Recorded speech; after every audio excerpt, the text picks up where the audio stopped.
Chapitre 202 Amener des amis 1. Grâce aux mages supplémentaires, la vitesse de construction avait considérablement augmenté, mais il y avait toujours une grave pénurie de personnel compétent. Le principal problème résidait dans le manque d'administrateurs pour gérer les tâches administratives. À mesure que le territoire et la population augmentaient, le volume écrasant de travail administratif augmentait également. Au début, les administrateurs de Fenris s'étaient lancés avec enthousiasme dans la tâche, mais la quantité de travail a rapidement commencé à les submerger.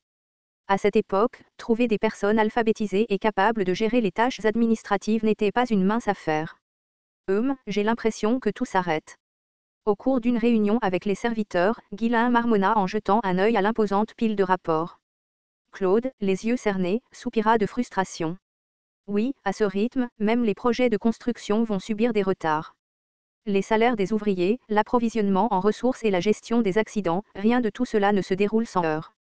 Nous n'avons tout simplement pas assez de personnes pour surveiller et gérer tout cela. Même si le pouvoir divin nous maintient éveillés et travaille, ce n'est pas suffisant. Même si Piotr travaille dur pour réanimer les gens, nous sommes toujours dans cette situation. La fatigue mentale est immense. Le pouvoir divin ne semble pas restaurer la force mentale, grommela Claude, qui s'était lui-même effondré et réanimé plusieurs fois. Bien que son corps allait bien, son épuisement mental était sur le point de le rendre fou. Il était clair que gérer l'augmentation massive de travail nécessiterait beaucoup plus d'administrateurs qu'il n'en avait actuellement. Vous cherchez toujours des gens. Oui, mais ce n'est pas facile. Offrir de la nourriture fait venir beaucoup de gens, mais aucun d'entre eux n'a été correctement contrôlé, et il est difficile de leur faire confiance. Nous ne savons pas comment ni où d'autres nobles pourraient glisser des espions, il est donc difficile d'assigner des tâches critiques à des individus non vérifiés. Il n'y a rien à faire. Nous avons commencé à lever le blocus sur le territoire. Pour l'instant, assigner des tâches simples à ceux qui n'ont pas été vérifiés. Le blocus ne pouvait pas rester en place indéfiniment. Il fallait de nouvelles personnes et vendre des ressources comme la nourriture et le minerai de fer afin d'acquérir d'autres matériaux essentiels en grande quantité. C'était un problème inévitable qui accompagnait l'expansion du territoire. De tels défis persisteraient à mesure que leur influence grandissait. C'était une question qui nécessitait une préparation, dès maintenant. Après un moment de réflexion, Ghislain évoqua un plan qu'il envisageait depuis un certain temps. Commençons par établir des institutions éducatives sur tout le territoire. Nous enseignerons des matières académiques de base et nous nous concentrerons sur des domaines urgents comme la médecine. Des institutions éducatives. Oui. Parmi les habitants du territoire, il doit y avoir des individus intelligents, non? Avec un peu d'éducation, ils devraient être capables de gérer des tâches simples. Qu'en penses-tu? Ce n'est pas une mauvaise idée. Nous devrons le construire un jour, après tout. Mais comme il faut du temps pour établir et enseigner, cela ne résoudra pas notre pénurie immédiate d'administrateurs, a souligné Claude. C'est un autre problème que nous devrons régler. Pour l'instant, concentrez-vous sur la mise en place rapide de l'établissement d'enseignement et le recrutement d'étudiants. Nous ne ferons pas payer les frais de scolarité, c'est entièrement gratuit.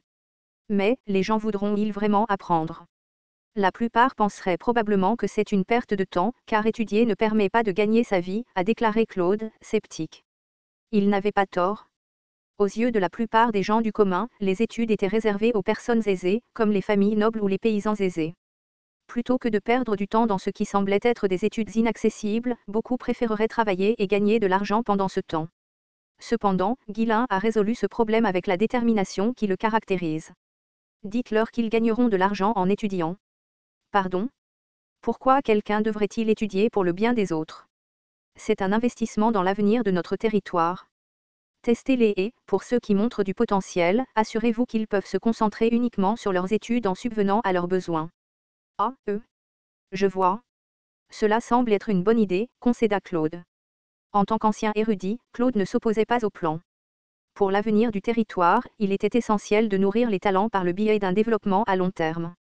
Il comprenait également l'importance cruciale de créer un environnement stable pour l'apprentissage. Bien que cela coûterait sans aucun doute une somme d'argent importante, il ne faisait aucun doute qu'il s'agissait d'une politique judicieuse. Les autres serviteurs, eux-mêmes bien éduqués, n'élevèrent pas non plus d'objection. Après un bref moment de réflexion, Ghislain continua de parler, décrivant la prochaine étape de son plan. Une fois que les choses se seront un peu stabilisées, je prévois également de créer des établissements d'enseignement pour enseigner l'escrime et la magie aux habitants du territoire. À cette fin, je rédigerai une nouvelle loi à l'avance. Son annonce soudaine laissa les serviteurs perplexes. Indépendamment de leur réaction, Ghislain poursuivit simplement ses pensées. Tout d'abord, le travail des enfants est interdit. Sur notre territoire, aucun enfant ne sera autorisé à travailler avant d'avoir atteint l'âge adulte. Quoi? Les serviteurs étaient choqués. Aucune loi de ce genre n'existait nulle part dans le royaume de Britannia. Il était de bon sens que les enfants, une fois en âge, contribuent au ménage en travaillant. C'est pourquoi il n'était pas rare de voir de jeunes enfants amenés dans les fermes et sur les chantiers de construction par leurs parents, pour aider à des tâches mineures afin de gagner un petit salaire. Dans un monde aussi dur et impitoyable, cette pratique était considérée comme naturelle. De nombreux habitants du territoire s'y opposeront. Les enfants sont considérés comme la propriété d'une famille. Les parents verront cela comme une atteinte à leurs droits et à leur liberté, a averti prudemment un serviteur. Cela n'a pas d'importance. À partir de maintenant, le travail des enfants est absolument interdit. Faites bien comprendre que toute personne prise en flagrant délit de violation de cette loi sera confrontée à de graves conséquences. Au lieu de cela, fournissez une aide alimentaire supplémentaire aux ménages avec enfants. Burke, compris, a répondu l'un des serviteurs avec un soupir résigné. Lorsque ce seigneur prit une décision, il n'y avait pas de retour en arrière possible. La réaction du peuple serait probablement importante, mais il n'y avait pas d'autre choix. Il devait les apaiser en leur offrant des provisions de nourriture supplémentaires. Essayant d'alléger l'atmosphère tendue, l'un des serviteurs sourit et commenta : « Je n'avais pas réalisé à quel point notre Seigneur chérissait et prenait soin des enfants.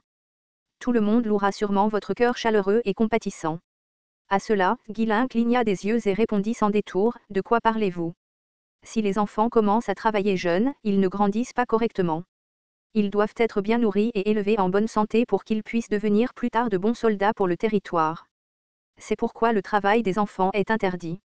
Une fois qu'ils auront atteint l'âge adulte, ils devront suivre une formation militaire de base annuelle. » Tout le monde se souvint soudain du genre de personne qu'était leur seigneur. Réalisant la véritable intention de Guilain, les serviteurs restèrent sans voix. Mais Guilain n'avait pas encore terminé. Deuxièmement, tous les enfants doivent recevoir une éducation de base. Puisque nous mettons en place des établissements d'enseignement de toute façon, rendez la fréquentation obligatoire. Avec la consolidation des colonies, cela devrait être réalisable rapidement. Est-ce aussi parce que, bien sûr, pour être un excellent soldat, il faut au moins savoir lire et écrire et posséder des connaissances de base. Cela leur permettra d'exécuter des opérations plus complexes, et qui sait. Parmi eux, nous pourrions même découvrir un commandant exceptionnel. Troisièmement, tous les frais médicaux des malades seront entièrement couverts par le territoire. Accélérez donc la mise en place de davantage d'établissements médicaux dans chaque colonie. Recrutez autant de médecins que possible, partout où cela est possible.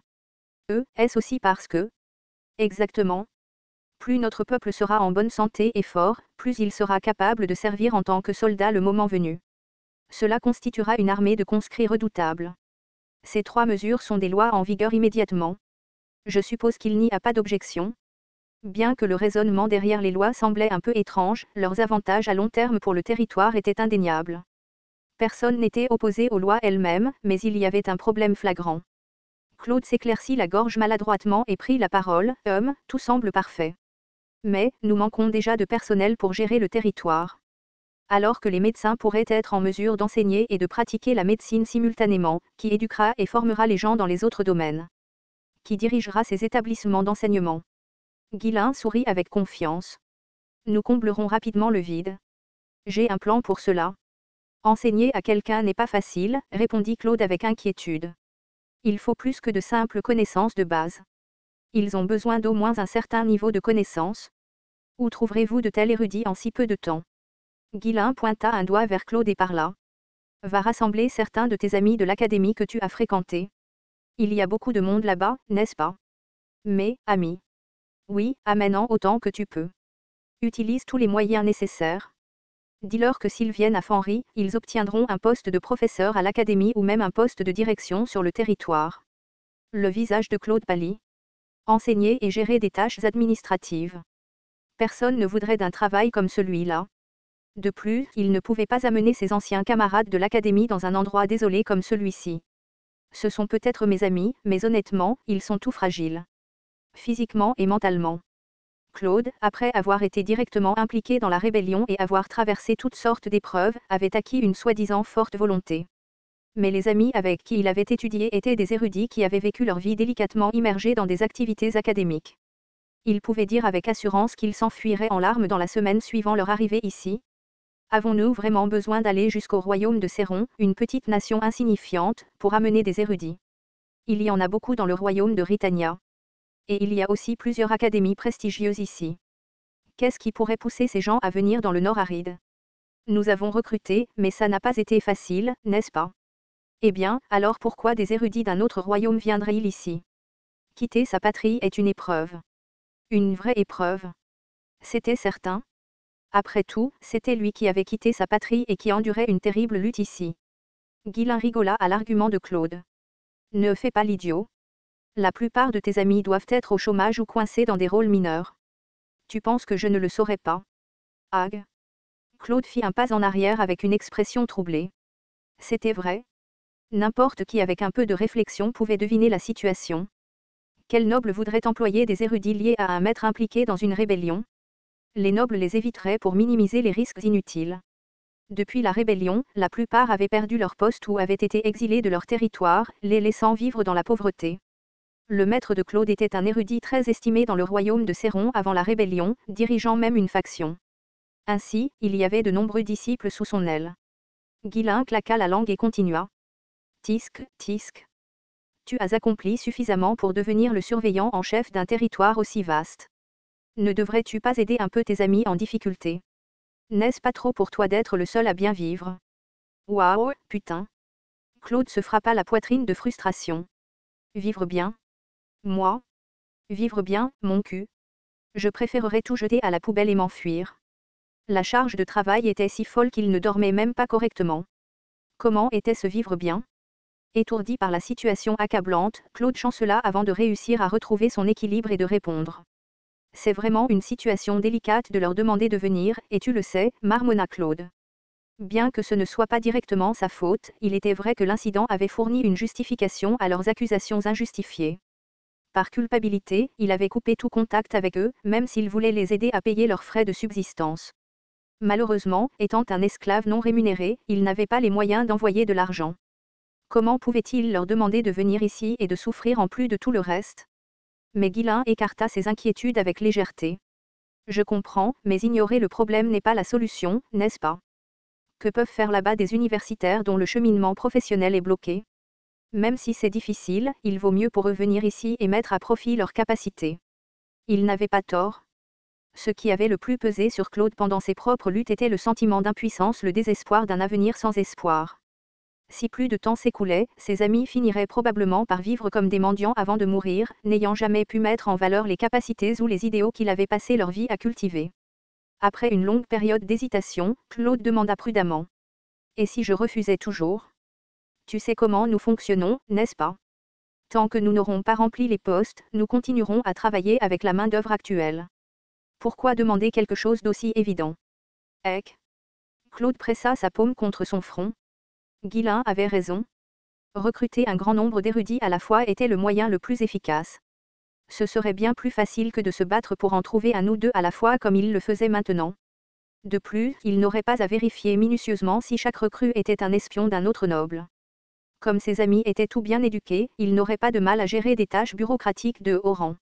De plus, leurs différents domaines d'expertise pourraient rapidement remédier aux déficiences du territoire. Tandis que Claude continuait à délibérer, Guillain parla calmement. Dis-leur que nous les traiterons bien. Ils pourront amener leur famille et s'installer ici pour de bon. Je garantirai personnellement leur subsistance. Incroyable. Ils pensent même à augmenter un peu la population, pensa Claude en regardant Guillain d'un air absent. Cet homme savait vraiment tirer le meilleur parti de toute situation. Néanmoins, ses amis apprécieraient probablement l'offre. Au moins, il n'aurait pas à craindre de mourir de faim ici. Après s'être gratté la tête à plusieurs reprises, Claude se décida et parla résolument. D'accord. Je les amènerai. Leurs familles et tout. À cause de vieilles blessures, il les avait ignorées et évitées jusqu'à présent.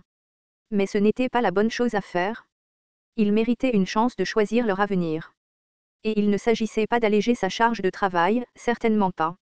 Guillain sourit de satisfaction. Tu as pris la bonne décision? Convaincant autant que tu peux et amène-les ici. Eh bien, j'aurai besoin d'une bonne somme d'argent pour ça. Pourquoi? Qui viendrait si tout a l'air minable? Je dois avoir l'air d'avoir vraiment réussi, n'est-ce pas?